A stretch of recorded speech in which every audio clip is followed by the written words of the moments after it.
Mr. President, Mr. Secretary General, my fellow leaders, in the last year, our world has experienced great upheaval.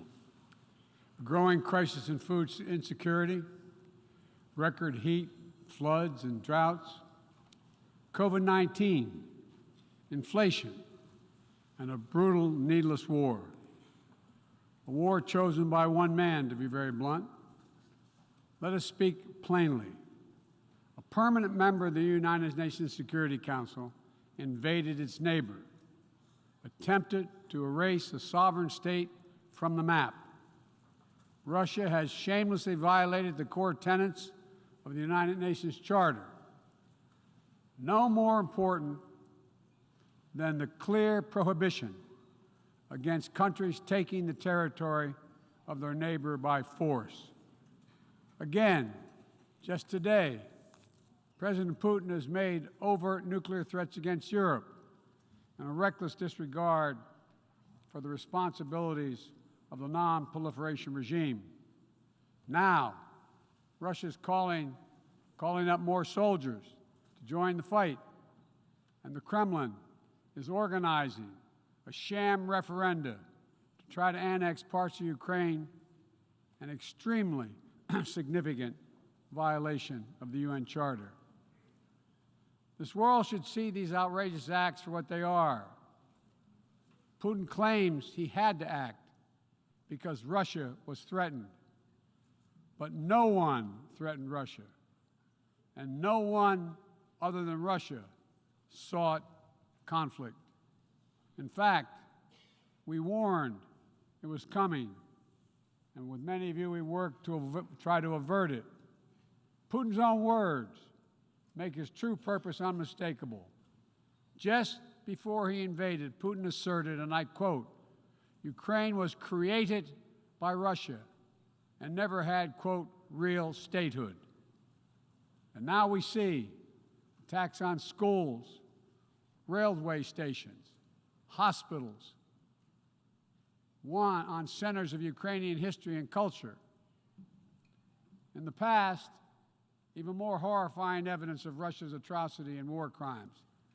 Mass graves uncovered in Izium, bodies, according to those who excavated those bodies, showing signs of torture. This war is about extinguishing Ukraine's right to exist as a state, plain and simple, and Ukraine's right to exist as a people. Whoever you are, wherever you live, whatever you believe, that should make your blood run cold.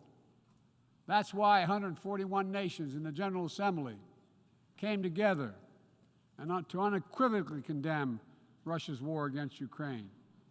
The United States has marshaled massive levels of security assistance and humanitarian aid and direct economic support for Ukraine. More than $25 billion to date. Our allies and partners around the world have stepped up as well. And today, more than 40 countries represented in here have contributed billions of their own money and equipment to help Ukraine defend itself.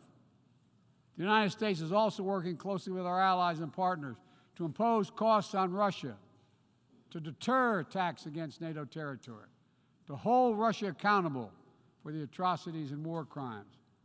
Because if nations can pursue their imperial ambitions without consequences, then we put at risk everything this very institution stands for, everything.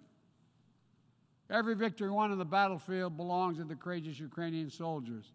But this past year, the world was tested as well, and we did not hesitate.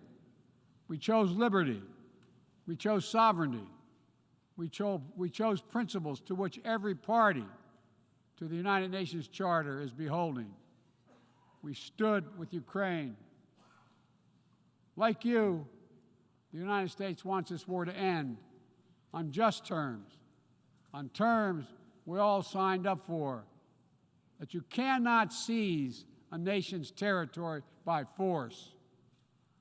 That the only country standing in the way of that is Russia. So we, each of us in this body, who's determined to uphold the principles and beliefs we pledge to defend as members of the United Nations, must be clear, firm, and unwavering in our resolve. Ukraine has the same rights that belong to every sovereign nation. We will stand in solidarity with Ukraine. We will stand in solidarity against Russia's aggression, period.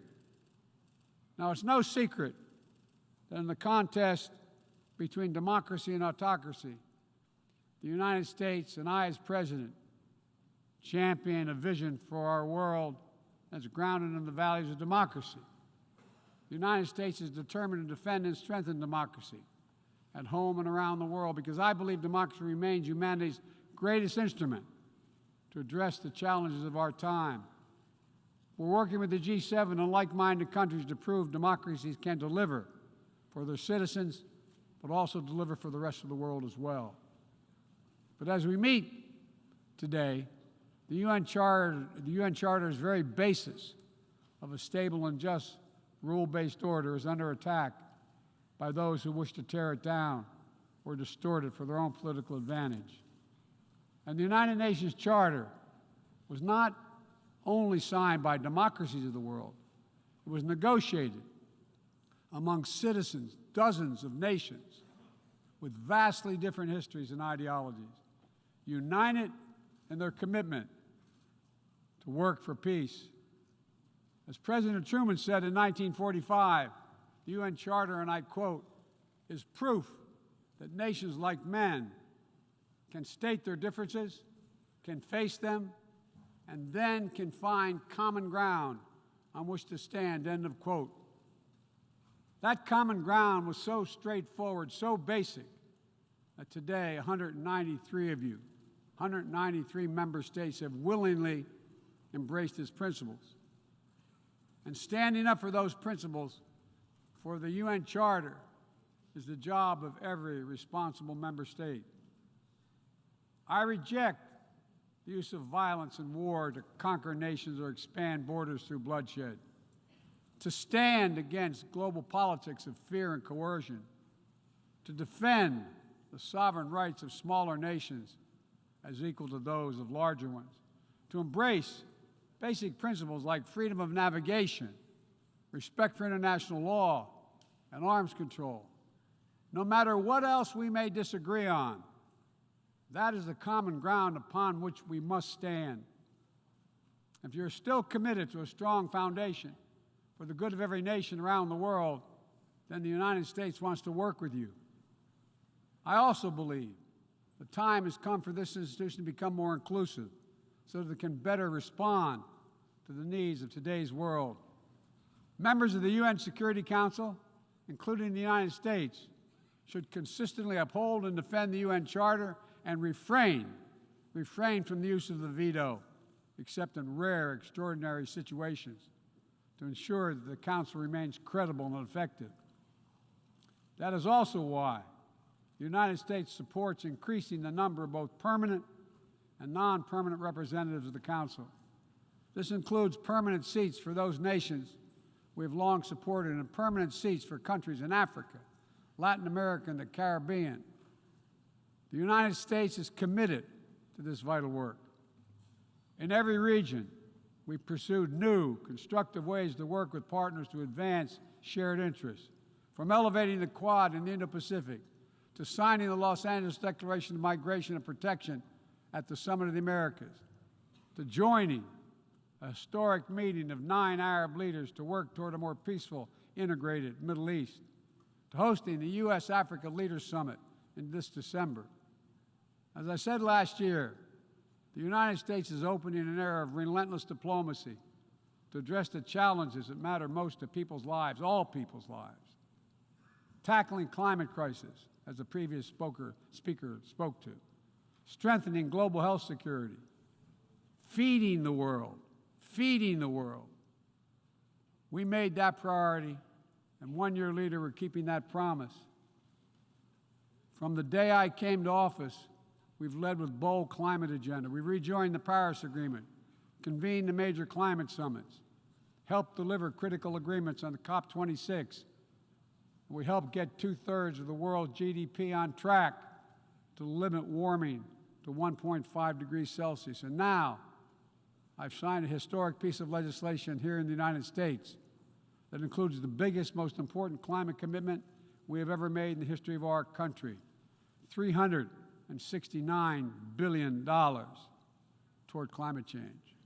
That includes tens of billions in new investments in offshore wind and solar, doubling down on zero-emission vehicles, increasing energy efficiency, supporting clean manufacturing. Our Department of Energy estimates that this new law will reduce U.S. emissions by 1 gigaton a year by 2030, while unleashing a new era of clean energy-powered economic growth. Our investments will also help reduce the cost of developing clean energy technologies worldwide, not just in the United States. This is a global game changer, and none too soon. We don't have much time. We all know we're already living in a climate crisis. No one seems to doubt it after this past year. Much of Pakistan is still underwater, needs help. Meanwhile, the Horn of Africa faces unprecedented drought. Families are facing impossible choices, choosing which child to feed and wondering whether they'll survive. This is the human cost of climate change, and it's growing, not lessening. So, as I announced last year, to meet our global responsibility, my administration is working with our Congress to deliver more than $11 billion a year to international climate finance, to help lower-income countries implement their climate goals and ensure a just energy transition. The key part of that will be our PEPFAR plan, which will help 500 million people in especially vulnerable countries adapt to the impacts of climate change and build resilience. This need is enormous. So let this be the moment we find within ourselves the will to turn back the tide of climate devastation, and unlock a resilient, sustainable, clean energy economy to preserve our planet.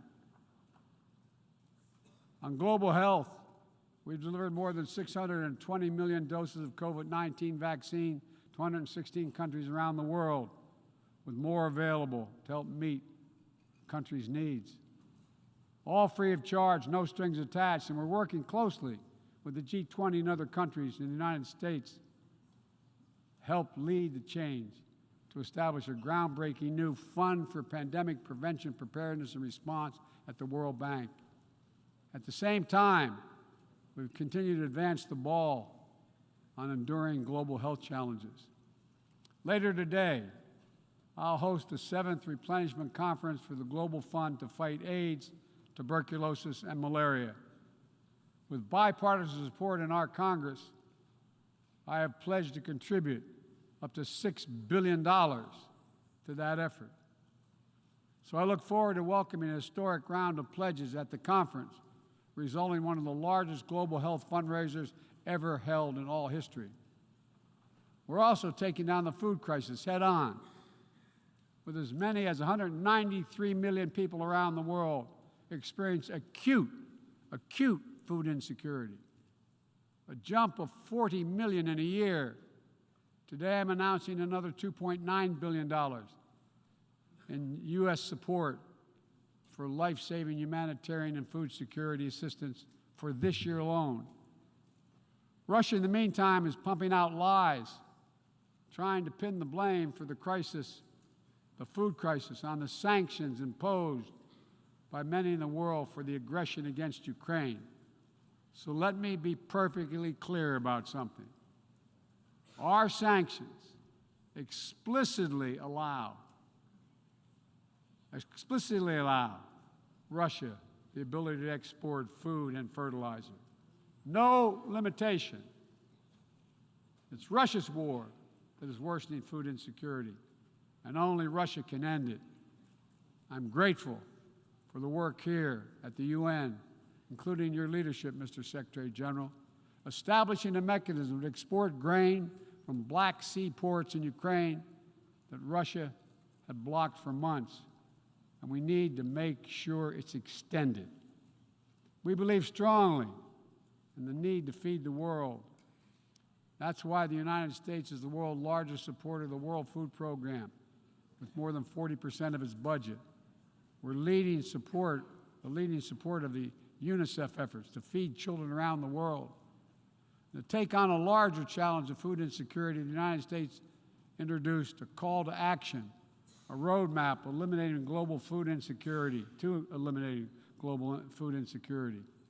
that more than 100 nation member states have already supported. In June, the G7 announced more than $4.5 billion to strengthen food security around the world through USAID's Feed the Future initiative. The United States is scaling up innovative ways to get drought and heat-resistant seeds into the hands of farmers who need them, while distributing fertilizer and improving fertilizer efficiency so that farmers can grow more while using less. And we're calling on all countries to refrain from banning food exports or hoarding grain while so many people are suffering. Because in every country in the world, no matter what else divides us, if parents cannot feed their children, nothing else matters if parents cannot feed their children. As we look to the future, we're working with our partners to update and create rules of the road for new challenges we face in the 21st century. We launched the Trade and Technology Council with the European Union to ensure that key technologies are developed and governed in the way that benefits everyone.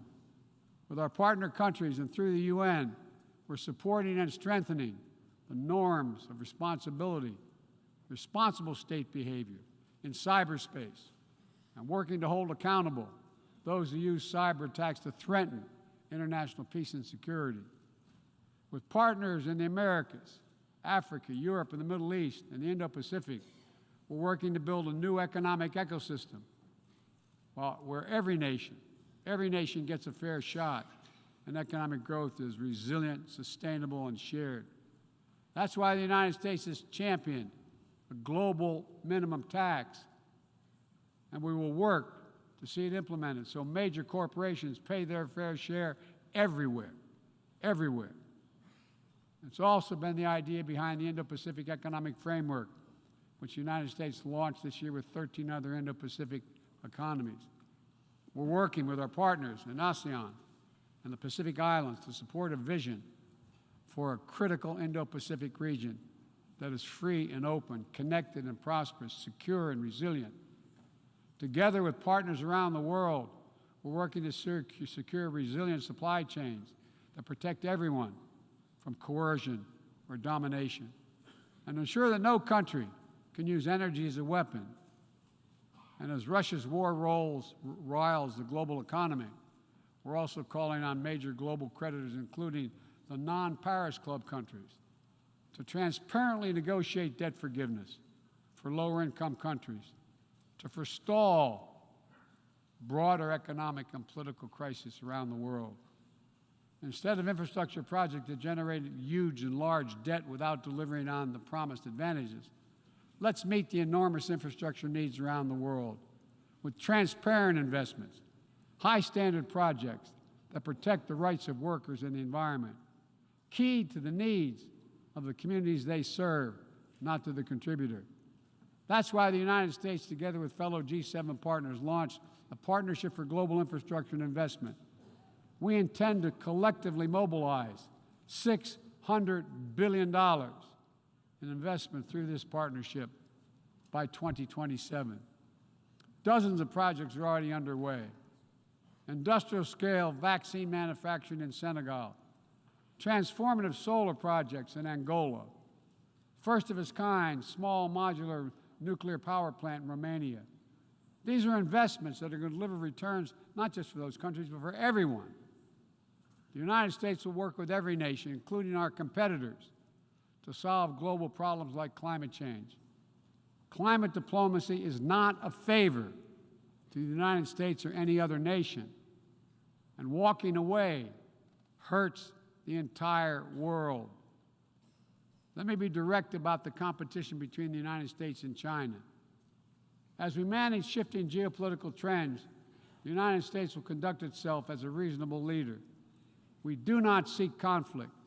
We do not seek a Cold War. We do not ask any nation to choose between the United States or any other partner. But the United States will be unabashed in promoting our vision of a free, open, secure, and prosperous world and what we have to offer communities of nations. Investments that are designed not to foster dependency, but to alleviate burdens and help nations become self-sufficient. Partnerships not to create political obligation, but because we know our own success. Each of our successes increased when other nations succeed as well. When individuals have the chance to live in dignity and develop their talents, everyone benefits. Critical to that is living up to the highest goals of this institution, increasing peace and security for everyone, everywhere. The United States will not waver in our unrelenting determination to counter and thwart the continuing terrorist threats to our world. And we will lead with our diplomacy to strive for peaceful resolution of conflicts. We seek to uphold peace and stability across the Taiwan Straits. We remain committed to our one China policy, which has helped prevent conflict for 4 decades. And we continue to oppose unilateral changes in the status quo by either side. We support an African Union-led peace process to end the fighting in Ethiopia, restore security for all its people. In Venezuela, where years of political oppression have driven more than 6 million people from that country, we urge the Venezuelan-led dialogue and return to free and fair elections. We continue to stand with our neighbor in Haiti as it faces political, fueled gang violence and an enormous human crisis. And we call on the world to do the same. We have more to do. We'll continue to back the UN-mediated truce in Yemen, which has delivered precious months of peace to people that have suffered years of war. And we will continue to advocate for lasting negotiating peace between the Jewish and Democratic State of Israel and the Palestinian people. The United States is committed to Israel's security, full stop. And a negotiated two-state solution remains, in our view, the best way to ensure Israel's security and prosperity for the future and give the Palestinians the state to which they are entitled. Both sides to fully respect the equal rights of their citizens, both people enjoying equal measure of freedom and dignity. Let me also urge every nation to recommit to strengthening the nuclear non-proliferation regime through diplomacy. No matter what else is happening in the world, the United States is ready to pursue critical arms control measures. A nuclear war cannot be won and must never be fought. The 5 permanent members of the Security Council just reaffirmed that commitment in January. But today, we're seeing disturbing trends.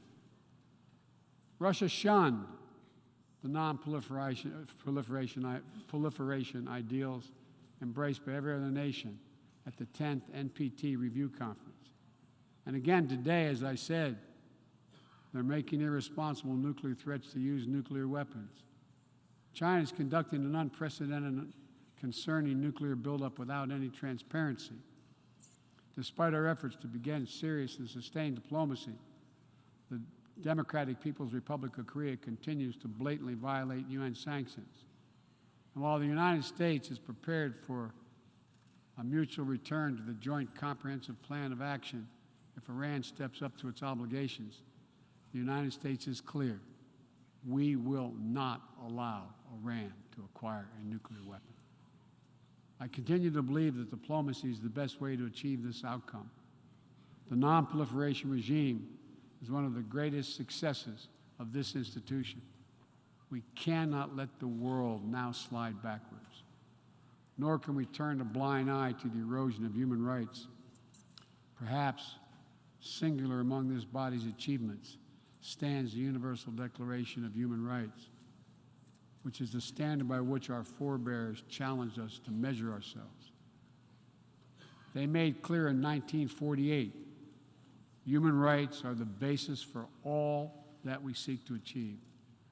And yet today, in 2022, fundamental freedoms are at risk in every part of our world, from the violations in Xinjiang, detailed recent reports by the Office of UN, U.S.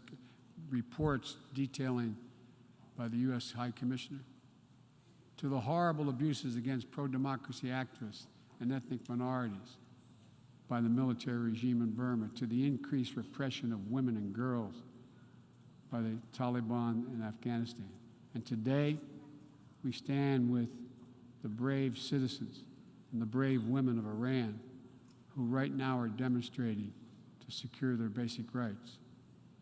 But here's what I know.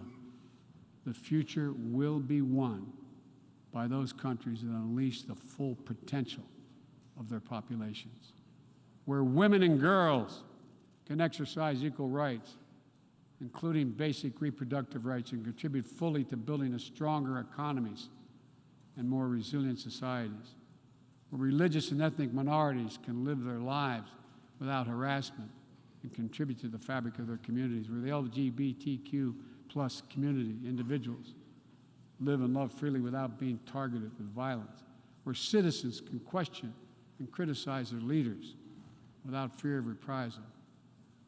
The United States will always promote human rights and the values enshrined in the UN Charter in our own country and around the world. Let me end with this. This institution, guided by the UN Charter and the Universal Declaration of Human Rights, is at its core an act of dauntless hope. Let me say that again. It's an act of dauntless hope. Think about the vision of those first delegates who undertook a seemingly impossible task while the world was still smoldering. Think about how divided the people of the world must have felt with the fresh grief of millions dead, the genocidal horrors of the Holocaust exposed. They had every right to believe only the worst of humanity. Instead, they reached for what was best in all of us, and they strove to build something better. Enduring peace, comity among nations, equal rights for every member of the human family, cooperation for the advancement of all humankind. My fellow leaders, the challenges we face today are great indeed, but our capacity is greater. Our commitment must be greater still. So let's stand together to again declare the unmistakable resolve that nations of the world are united still, that we stand for the values of the UN Charter, that we still believe by working together we can bend the arc of history toward a freer and more just world for all our children, although none of us have fully achieved it. We're not passive witnesses to history. We are the authors of history. We can do this. We have to do it for ourselves and for our future, for humankind. Thank you for your tolerance, for listening to me. I appreciate it very much.